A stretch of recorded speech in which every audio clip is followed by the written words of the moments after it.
तरीन वीडियोस के लिए हमारा YouTube चैनल सब्सक्राइब करके बेल आइकन प्रेस करिए ताकि आपको मिले हर अपडेट सबसे पहले। साइलेंट बजेंगे, सब लोग 1 मिनट साइलेंस करना है। 1 मिनट और 1 मिनट की खामोशी इख्तियार कर लेंगे। टीम से गुजारिश है कि वो साइरेन प्लीज बजा दे।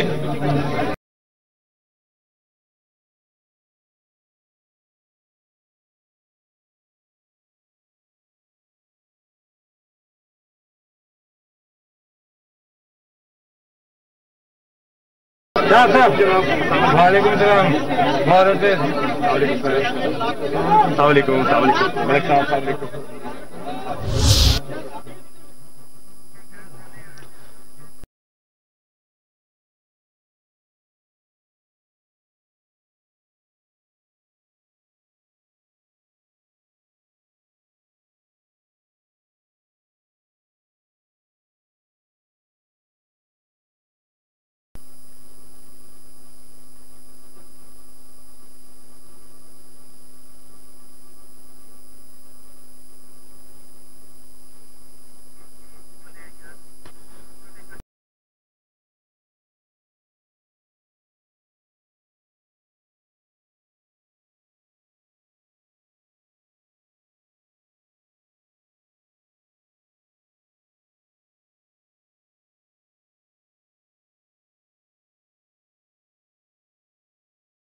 बाहर के मनाजिर आपको डॉन न्यूज़ की स्क्रीन पर बराह रास्त दिखाए जा रहे हैं। इस वक्त 1 मिनट की खामोशी इख्तियार की जा रही है। सदर मुमलिकत डॉक्टर आरिफ अलवी यौम इस्तेहसाल कश्मीर रैली से कुछ देर बाद खिताब भी करेंगे और वजीर इत्तलात फवाद चौधरी ने कश्मीर रैली से खिताब किया था इससे कुछ देर कबल।